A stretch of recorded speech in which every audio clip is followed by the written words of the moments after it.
On today's Hot Sheet, I'm discussing the Producer Price Index report for May. Where's inflation at now after CPI yesterday? Cleaver's 2025 homebuyer survey and the weekly unemployment report.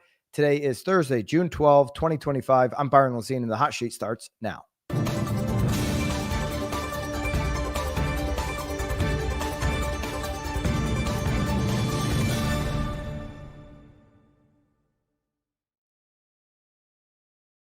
Okay, good morning. Live from Naples, Florida. All right, the last time you're going to hear me say that for a minute, as tomorrow I get ready to head up to, or I do head up tomorrow to Connecticut for most of the summer. So I'll be coming in live from the Connecticut studio most of the summer. Let me know where you're coming in from today. I see Duval, Robert Adams, Duval. What do you think of Travis Hunter? A couple Jacksonville, Nate Riggs from Jacksonville in the house. Wow. Love seeing that. Sarasota, a lot of Florida in the house. Okay. Good. All right. Arkansas is in the house. Spencer, welcome into the Hot Sheet. Hope everybody's doing great. We're wrapping up. Jason, thank you for saying incredible interview there with James Dwiggins. He's the CEO of Next Home. They're in all 50 states. He's a keynote speaker in the industry. He's been tasked with debating on many stages about CCP and all of that. And if you're not familiar with the interview that I'm talking about, it's right here on the YouTube channel. Okay. Yesterday we put it up yesterday afternoon. I did the interview in Colorado Springs, and that was with from Housing Wire. So check that out. It's the James Dwiggins interview. It's right here on the channel. Best way to make sure you don't miss anything on the YouTube channel is to be subscribed, hit the notification bell. You'll get notifications when we put new content out. And that interview with James was, it's going to blow the minds of NAR. There's a 2.0 blueprint laid out. So for agents, team leaders, brokers, broker owners, real estate managers, all of that, the 2.0 vision of NAR laid out by James it's interesting. So check that out. All right, let's get into inflation. Next week, the FOMC meets. Next week on, a week from today, next Thursday morning, we'll be talking about what Jerome Powell said on Wednesday afternoon of next week. He puts out the presser. What we do at BAM, as we do every Fed meeting, we break down the prepared statements. We break down the Q&A. You don't have to watch the Q&A for an hour plus. We break it all down. We extract all of the real estate data, all of the mentions of housing, what they're thinking about with rates, and we break it all down. So a week from today, Thursday morning, we'll be breaking it down. Yesterday, we had a CPI report that beat expectations. Today, we have another inflation report, okay, just the week before the meeting here for the Fed. And what do you know? We get another great reading today. Producer Price Index. So this is wholesale pricing. Another way to look at inflation, right? Fed likes the PCE. The market looks at the CPI the most. PPI is one of them. They take all three of them into consideration when they're trying to gauge where we're at on inflation. How close to the 2% target are we? That's the number. That's the dual mandate. 2% inflation, maximize employment. We have a conversation about employment here in just a minute. But the PPI for final demand advanced 0.1% in May. So PPI index up 0.1. This is according to Bureau of Labor Statistics, just released this morning, 8:30 a.m. Eastern. Final demand prices declined 0.2% in April and 0.1% in March. So we had, if you go rear view mirror, we had two negative readings, and now we have an increase of 0.1%. But why is this good? The 0.1% in May was expected to be 0.2%. So cut the expectation in half, and here we are at 0.1%. Another indication that some of the analysts, some of the fear that tariffs were going to increase prices, that tariffs were going to accelerate inflation. Well, 2 months in, May's report now, CPI May, Now PPI may, showing that inflation is not accelerating. In fact, inflation is going down less than expected. There were analysts that said inflation is going to beat expectations, be hotter than expectations due to tariffs. But it hasn't happened. Tariffs actually haven't shown up in the hard data on inflation. I know if you talk to any economists who are partisan, okay, these partisan hack uh, um, analysts, they'll tell you if they're on the left, inflation's going to be hot, and if they're on the right, inflation's not going to be hot. I just want the data. I don't care who you voted for if you're an economist. In fact, I prefer that you don't even vote if you're an economist. Just give it to me down the middle. That's what you're supposed to be doing. That's what journalists are supposed to be doing. That's not the world we live in, I guess. But you got to be careful with some of these economic analysts now. Okay. If they're on CNN Business, you know what angle they're taking. If they're on Fox Business, you know what angle they're taking. There's a lot of partisan economic hacks out there these days, agenda driven. Okay. That's why sometimes we just got to wait for the hard data. Did tariffs make inflation hotter or not? Well, the second full months of tariffs, they didn't make it hotter. Okay. The May increase for the index for final demand advanced 0.1%. Again, the expectation was 0.2. Okay.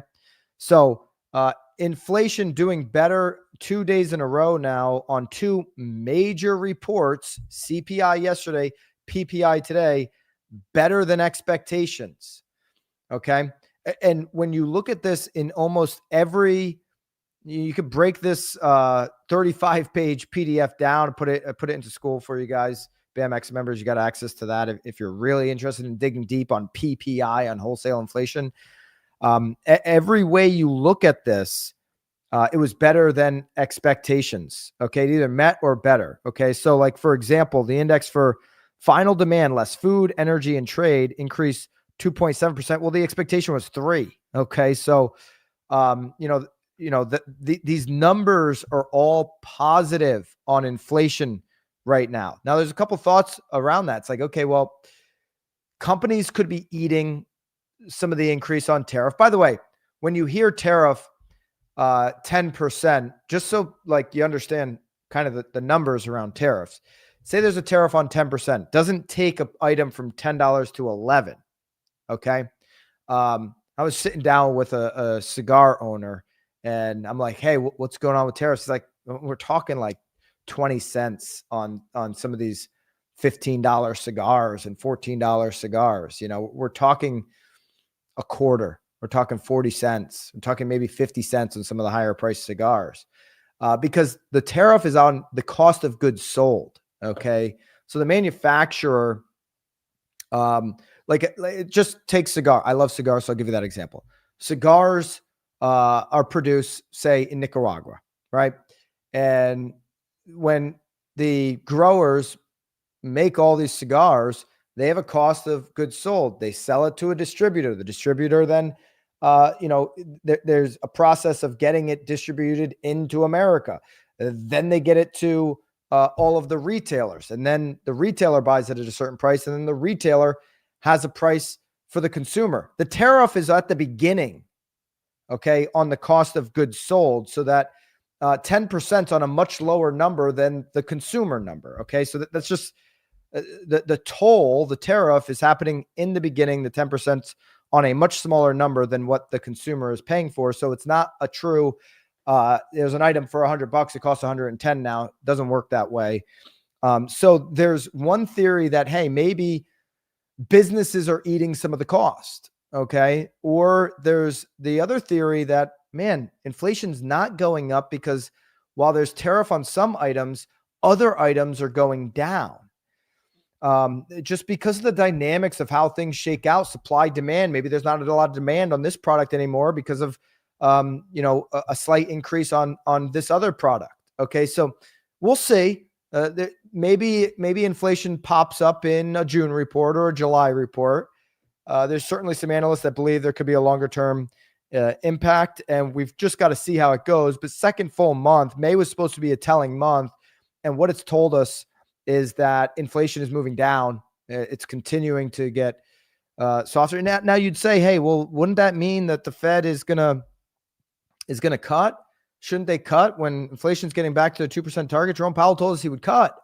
That's what he said. As closer we get to 2%, we want to do it ahead of time. Remember, he said that a year and a half ago. As we get closer to 2%, we're going to start cutting. Well, CME Group believes that there is not a big chance. Now, PPI comes out today, and this moved 3% in the other direction. Remember, yesterday was 99.8% chance that there be no cut, and there was like a 0.2% chance that they'd actually go up. Well, that's gone. So there's a 2.9% chance that they would actually ease and go move, cut the rate. 97% chance that there's no change. So, the overwhelming feeling from CME Group is that there will be no change in the rates when they meet next week. Now, one thing that's floated out there, Logan Motoshami from Housing Wires floated this out, and I actually saw it on now CNBC is picking up, on what Logan's been saying here for a while. I saw an article, here it is from CNBC. So this is now like kind of a national thought here that a shadow Fed chair could be coming. And so what's a shadow Fed chair? It's if basically, the belief is, hey, President Trump cannot fire Jerome Powell. It's kind of ironic because he's the one that brought Jerome Powell in, that now he wants to get rid of Jerome Powell because Jerome Powell's not doing, the cuts that the administration wants. But even Supreme Court's kind of made it clear, like, hey, you can, there's positions, across the federal government that the president has full control. The president wants to name a Secretary of Defense or Secretary of Treasury, all within purview, firing and hiring of the president. But when it comes to the Federal Reserve, supposed to be non-political, Supreme Court's kind of said, no, you're not going to just go and fire Jerome Powell. He's got another year, May of 2026. So the shot clock is on, right? If you're, an NFL team and your quarterback has 12 months left on his contract, like it's time to get a deal done. 12 months left. It's time to be negotiating. You're a lame duck. You got a manager who's got 1 year left on their deal. You're kind of lame duck. Big real estate agent in an office, one of those offices that does the like 3-year contracts and bonus money deals. You get to the last year of the deal, that agent's kind of a lame duck. They may walk away with 5 months left. Okay. So lame duck over 12 months, that's Jerome Powell. Okay. Jerome Powell's got 12 months left. And the theory here is that President Trump might put a shadow president in. A shadow president is, hey, one of those 12 board members from the FOMC is going to be named the successor. What does that do over the next 12 months? Jerome Powell's still the chairman, but everybody's looking to see what because remember, if this next person's going to be if President Trump picks who's going to be the Fed chairman now and announces it now instead of waiting 12 months, everybody wants to kind of like warm up to the next Fed president. They want to stay on the board. They want to be in alignment, whatever the case may be. A lot of power in that position. And so knowing who it's going to be over the next 12 months, can they lobby the board?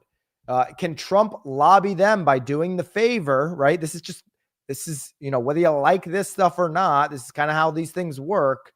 Hey, can Trump kind of lobby this shadow president, the shadow Fed president, the named successor 12 months out over the next 12 months to, again, lobby the board, the FOMC, to encourage rate cuts sooner than later? It's certainly a scenario that could play out. And that's one of the theories that's going on right now. Buyers would like that to work out for them. Hey, you start getting lower rates. Maybe the 10-year cooperate. 10 years cooperating today a little bit, by the way, just off of some of the news. Equities are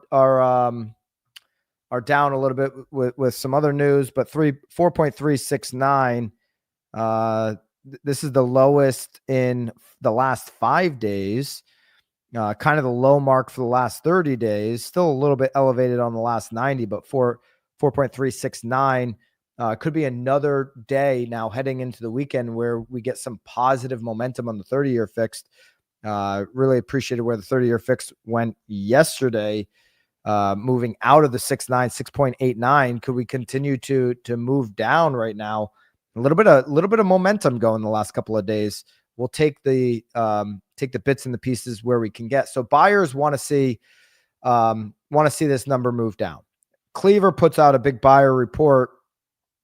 This is a huge report. Okay. So, I mean, I think this is, how big is this report? It's enormous. We've got it linked into school for BAMX members. There's a lot here. I just want to go through some of the highlights on the 2025 home buyer report from Cleaver. It's showing one thing right off the rip, shows that 65% of buyers have regrets.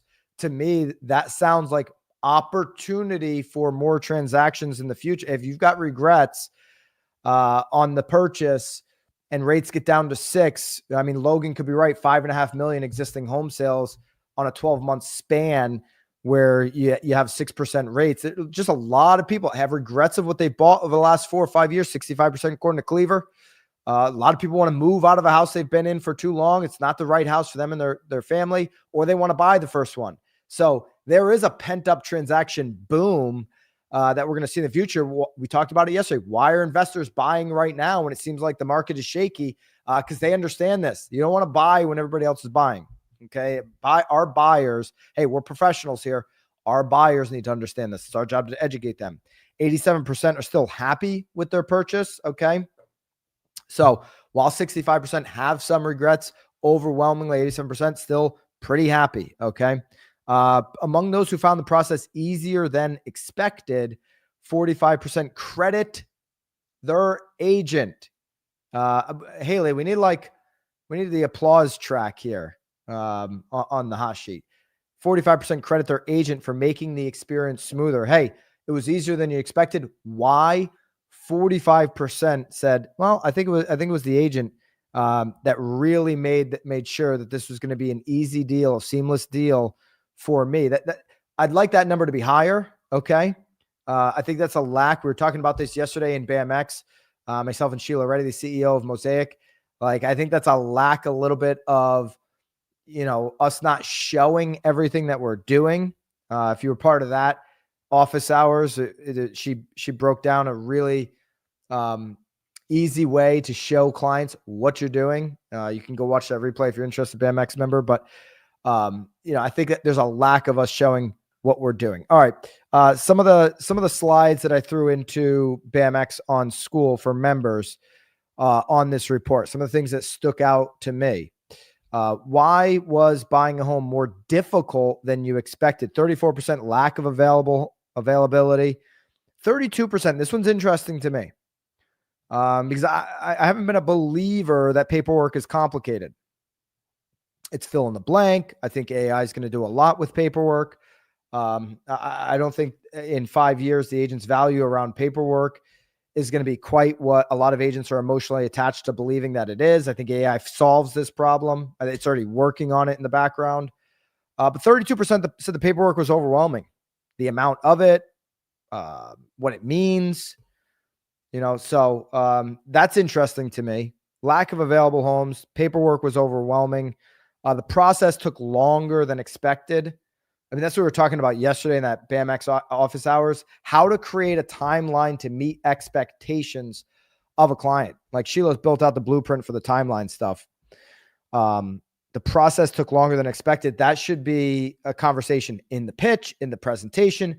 They should have, a central location to be able to view the timeline, not in text message, not in email. Clients expect the timeline to be in front of them in one central place because everything else is. If I order wine from a boutique winery in Napa, okay, I get 4 bottles of wine every couple of months from a boutique winery. Well, I know before they send the wine out why they selected the particular wine that they selected. I know how it was made, when it was made, whose hands were on it. I know when they're preparing the wine to be sent out to me. I can see the whole timeline. Okay. Here's the information on it. Here's when we're preparing to send it out. Here's how we're sending it out to make sure that, it's temperature controlled. Here's the date that it's being sent out. Here's the tracking coming to you. Here's when it was delivered. Somebody was 21 to pick it up or not. Like, I see the whole this is a boutique, small business, little operation in Napa, California. Okay. Small businesses are doing it and the big businesses are doing it, showing a timeline of the transaction. Not enough agents are doing it. I'd argue that barely any. They're doing it through text and email.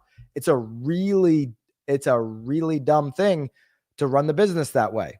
Okay. That's not to be offensive. It's not where consumer expectations are today. And you want to validate compensation. Well, you better validate all the things you're doing, have a proper timeline. 31% of buyers are saying the process took longer than expected because expectations weren't set up front, not through words, but through visual, a visual process that they can log into. And it can be DIY or it can be through software. Sheila gave everybody a DIY example yesterday on that. Higher interest rates made it more expensive, 31%. Okay. Homes are too expensive right now, 30%. I exceeded my budget is next, almost 30%. Unexpected fees and costs, 27%. That should be closer to zero. That's just a lack of transparency of setting up the deal. Unexpected. Why should things be unexpected? We've been through this. We're the professional. Our clients shouldn't feel like they're getting unexpected fees and costs. Too much competition. Okay. So then you got some other ones there. You can use that chart. Obviously, BAMX members, grab it, use it in some of your content that's going out to your database. Okay. Why was now buying a home easier than you expected? 45%. I had a good real estate agent. Still leaves 55% that aren't crediting the agent. So I think that number could be higher. The closing process was smooth and on time. Okay. Speaking to how important a timeline is, the buyers that say that buying a home was easier than expected, they're crediting the process.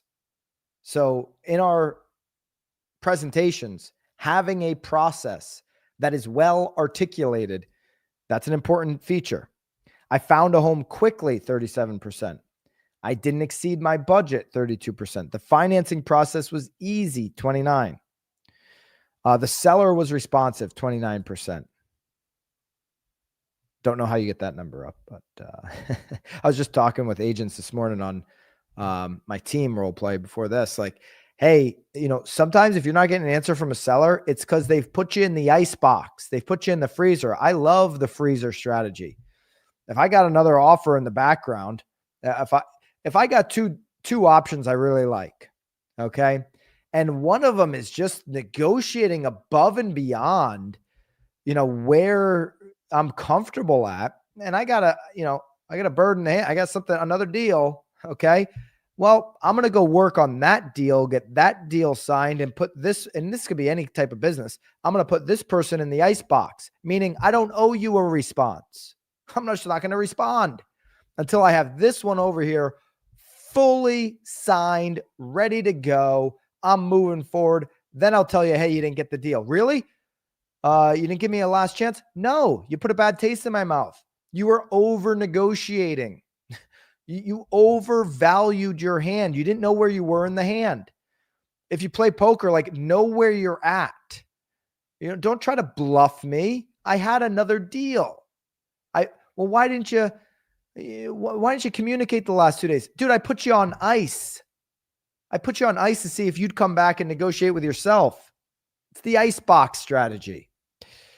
The financing process was easy. The seller was responsive. I didn't have to make any repairs, 29%. I didn't have to negotiate, 26%. I made a fair offer. They took it. I had a large down payment saved up, 23%. I didn't have to make concessions, 23%. So those are the reasons. Number one, I had a good real estate agent The people on the hot sheet, the agents here, they're great agents. So they're in that camp, 45%. Give me a 1 in the live chat if you're a great agent, if you're in that 45%. Just give me a 1. You're number 1, working hard. People on the hot sheet I know are in that camp. The amount of paperwork, what surprised you? The amount of paperwork was surprising. How much it cost, how stressful it was, hidden costs, how long it took. These are the things that are surprising. So to me, hidden costs, how long it took. The stress, I don't know, everybody handles stress differently. You can prepare somebody for some stress, but everybody handles it a little bit differently. The hidden cost, the length of time, how much it costs, the amount of paperwork, those things shouldn't be surprising to your buyers if you're walking them through a really good process up front. If you're getting them ready to buy a home, those things shouldn't be all that surprising, yet those are 4 of the top 5 categories. Okay, so something to keep in mind as you're perfecting your buyer presentation, you're tweaking it, re-strategizing around where people are at in the market today. Which services provided by buyer's agents do you find valuable? 50% say assisting with paperwork. Again, I find that interesting. I think paperwork is simple. I think it's fill in the blank. I know some disagree with me. I know there's a lot of strategy on manipulating paperwork to your advantage, on writing things into a deal that puts you in the best position. To me, those are table stakes. I know it comes with experience, but assisting with paperwork here, I mean, what I care about is what the buyers care about. And 50% of them say, hey, assisting with paperwork, really important. Okay. So 1 out of 2 buyers want somebody that's really good at the paperwork, that's exceptional about positioning it to their advantage. 46% negotiations. Okay. I mean, really smart buyers understand that I should have somebody negotiating on my behalf. So I don't miss things. So I don't have to like kind of feel where I'm at in the hand and try to protect my family. Like the negotiation is such an underrated thing. Buyers are saying, hey, 46% of the time, they find it really valuable. I think 100% of buyers should say, hey, I want somebody to negotiate with sellers. If I'm Giannis Antetokounmpo from the Milwaukee Bucks, the big Greek superstar in the NBA, there's a rumor he might want to play for a different team. I'm sorry if you're an agent in Milwaukee, he may want to leave Milwaukee. Don't hate me. This is just the news. Okay. But he doesn't want to be a bad guy. He's been in Milwaukee for years. The community loves him.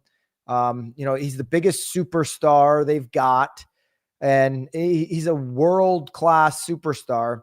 So if he wants to leave, Milwaukee, he wants to do it the right way. This is why big superstars like Giannis don't represent themselves. They have an agent. I mean, there's a salary cap in the NBA. He'd get paid whatever number they're allowed to pay him. There's tiers, okay? He can't make more than the top value. Every team is going to give him the top value, whether he has an agent or not. But when things get interesting, I want to leave Milwaukee. I want to go to a different city. What's he going to do? Have all these conversations with his front office, create a weird environment if he has to stay there? He's got 3 years left on his deal. And that creates like a real weird workplace environment if you end up staying. Hey, I want to leave. These are the teams I want to leave to.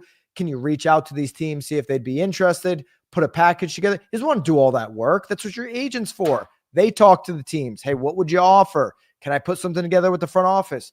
Can we spin this to make it look good PR? Okay, buyers doing all of that stuff, all the emotional negotiations. Hey, I really want this house. Should I be negotiating on this other house while I negotiate on this one? Because nobody's getting back to me. Should I be making concessions that this seller is asking? These are all things they need an agent for. Negotiating with sellers, finding a home, 45%. So still 1 out of 2 buyers say it's important for an agent to find me a home. Don't accept Zillow and Realtor.com links as the only strategy on finding a home in your inbox or your text message. Don't be a screenshot collector. Be a hunter. Okay? I want an agent bringing me deals. I don't want a passive agent. I don't want somebody who's just taking direction from me. I do this once every 12 years. Give me some direction. Find a home. Referrals to services, 31%. Okay, so think about that. Finding a home and negotiations more important than the referrals to services. I got GPT. I'm on chat. I can kind of vet out who's the best of the best in the market. Okay. To me, I think it's an interesting thing. I love an expert who knows everything about, the different vendors and the different contractors. I also kind of am pretty confident in my ability to figure it out. Like sometimes I ask them, hey, what's the best restaurant in this town? And they give me their opinion. But they didn't understand my taste. And I go on chat and I figure out, yeah, I'd like this restaurant a lot more. Okay. I'm not trying to save an extra $20 a plate. I'm trying to have an experience. Okay. I want to tap, tap, tap at the end of that, dinner. And I'm talking about while I'm at the restaurant for everybody with a crazy mind. I'm talking about the creme brulee. Providing market research on similar homes, 26%. Recommending mortgage lenders, 24%. Those are the services provided by an agent that they feel is valuable. Which factors were important to you when choosing an agent? Communication and availability, 46%. This is an important deal for me. Be available when I need you to be available and communicate at a ridiculously high level. That's everything. Having a central location, that stuff we were talking about yesterday on the office hours, having a central location where they can see the entire process and where they're at in the timeline reduces communication at 9 p.m. because they can go to one place, see it. I want where I'm at in this deal available to me at every minute. I don't want to search text. I don't want to search email. And I sure as shit don't want to ask my agent for an update. I want to see the updates. Okay. I don't want to be guessing how far my Uber driver is to picking me up. And this is a basic thing. I want to know where they are. Okay. I want to know exactly where they are and if I'm going to be sitting inside or waiting outside or how much time I've got or what have you. I'm paying for it. I want to know everything about it. Experience in the local market, 46%. So communication and availability, just as important as experience. This is how you win over somebody that's got a lot of experience. I'm a better communicator. I'm more available. I'm ready to go. Knowledge of current market conditions, 45%. Personality fit and compatibility, 42%. Ability to work with my budget, 37%. A strong reference from friends or family who's got experience working with that agent, 36%. Negotiation skills, 29%. Track record of successful sales, 27%. So hey, your sales are meaningful, but they're not as meaningful as communication and availability. Not as meaningful as do we fit together? And reviews are below that, interestingly enough. Hey, do we have a fit? Can I work with this person? Personality wise, that's why I say, I laugh when agents are like, when I ask them, hey, you wear that flat brim to meet a buyer the first time? Yeah, man, this is me. You don't like how I dress? Too bad. Okay. I'd rather be a fit for more than less. I mean, I get it. 19-year-olds look really cool with flat brims, but you're trying to channel your youth. That's cool. I get it. Do it at the picnics, maybe not going to meet a buyer. And people get so upset when I say this. It's like, I should be able to wear what I want. My vibe attracts my tribe. I want a big tribe when I'm in business. Sorry. I got a lot of heat on The Real Word a couple weeks ago for saying like posting your fringe beliefs, whether they be political or otherwise, it's just not good for business. I'm sorry. I was, we were looking through resumes the other day and we're looking at people's LinkedIns And somebody on LinkedIn put how they were upset about how they departed their last position. LinkedIn is where you should be polished. Okay.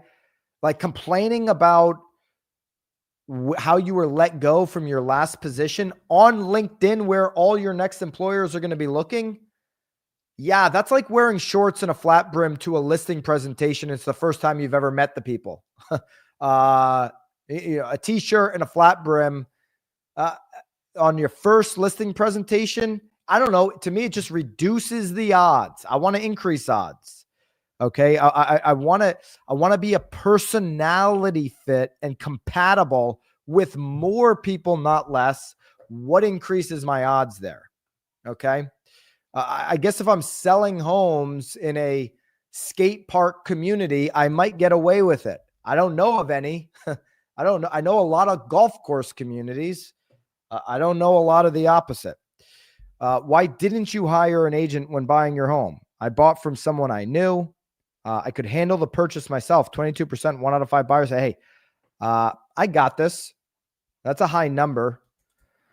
Real estate commission is too expensive, 21%. I wanted more control over the home buying process. So another reason why showcasing your process, it validates your comp. Hey, I don't want to control a process that's better than the process I have in my head. I want the process to run. Like, if I'm building a new home and I'm interviewing builders, it's like, oh, I can either be a first-time contractor or somebody lays out a great process home and I got great warranties. I think your process is pretty good. I'll probably go with that. Show them a process that works. And I won't want to do it myself. 11% said they just simply don't trust agents. 10% said agents are inconvenient to use. Agents are inconvenient. That all comes back to the number one reason people hire an agent: communication and availability. If you're not communicating and you're not available, it's why calls should be picked up within 30 seconds or called back within 30 seconds. You either hire around figuring that out or step out of conversations to get those calls, because communication and availability is everything in business. We're in a now market. We're in a now world. Agents being inconvenient to use all comes down to communication and availability. If I got to wait on you, you're inconvenient. If you're unavailable, it's not convenient for me. Well, people will wait for me because I'm so good. No, they won't. They'll find someone just as good or just maybe a tick under. There's options. It's competitive. Every market's pretty competitive. Don't wait. All right. We've been waiting for unemployment all week. Why? Because we had 2 weeks of kind of, some of this weekly data that's been ticking up. We had a big jobs report that shows the hard data suggests that unemployment's still near record lows based on where we're at. But last week we got near 250,000. That's the golden number. We get a 4-week moving average above 250,000. The Fed's going to take note of that. The only thing that can really break Jerome Powell's back is going to be this break in the labor market. I don't even know if a shadow chair is going to do it. A shadow Fed chair might not do it. It might only be labor. Well, we get this week ending June 7th in. Initial claims coming at 248,000. This is now 3 weeks in a row of slightly elevated unemployment. You get up over 250,000, the Fed's going to take notice. Last week's was actually revised up from 1,000, from 247 to 248. So 2 weeks in a row, 2,000 under 250. The 4-week moving average is now up to 240,000. It's an increase of 5,000 from the previous week's revised average. It's the highest level for this average since August 2023, when it was 245,000. Okay, let's just take a look. What happened to the 30-year in August of 2003? Okay, let's take a quick look. I'll bring this up here. August, not April, sorry. August 2023. Let's get there. Sorry, 2023. All right, where were we? August 2023, we were in the sevens. Okay, now we saw this drop here from 7.5 to 7. That could have been on labor. Where was the labor? Let's take a look. So August 26th, it hit 245,000. This is interesting. August 26th, we hit 245,000. That was the highest level. Again, over 250. Then you're going to see the Fed really start to, talk about labor. Well, that August 26th time frame, okay, was right here. On August 25th, we were at 7.4. August 26th, that number hits, and we moved down almost a half a point to 7%. Now, obviously, after some other things changed and that number went up, but just based on the labor, news, as this number gets closer to 250, you could have a half a point swing. Okay. We are seeing that the 10-year is moving down. A half a point swing would put us at 6.5, 6.89 down from 6.93 the day before. So we don't want people to lose jobs, but here we go. The labor could be forcing the Fed's hand a little bit. And even the CME group coming off of their very bearish outlook on what the Fed might do, even loosening it up, saying, hey, there might even be a 3% chance that they cut. It's a very low chance, but it's better than it was yesterday. All right, there's your hot sheet for the week. Hope you guys enjoyed it. Hit the thumbs up. Share the hot sheet with somebody who could benefit from a 24-hour look back on housing. We're the only ones that do this Monday through Thursday when the markets are open. Giving you the 24-hour look back on housing. BAMX members, so much packed into school. We've got a new content drop. I shared with you all those slides that I went through today, obviously. So BAMX members, you can always find all the hot sheet slides and content right here inside your classroom, as well as all the notes that I use built out right there for you. Tomorrow for members, you'll get a new content drop, social templates for the week, emails, blogs, video scripts, all available for you. School.com/BAMX. Grab that for yourselves, school BAMX members. I'll be doing a role play next week. All of that happening. So go ahead and grab that. There'll be a new walkthrough later today if you're looking for some of the content right here on the YouTube channel. That James Dwiggins interview from yesterday's unbelievable. Check that out. And there you go. There's your hot sheet for the week. Appreciate you guys. Tiffany, put Tiffany's comment from Tiffany from Minnesota. Happy Father's Day to all the fathers out there. And thank you, Tiffany. Hope everybody has a good weekend and the week strong. Stay in there. Understand what your clients want. Availability, communication, above all, ability to find a home if it's a buyer. That's being communicative. That's sending them options. They go hand in hand. So here we go. Let's get after it. I'll see you guys all soon. Until then, of course, toodaloo.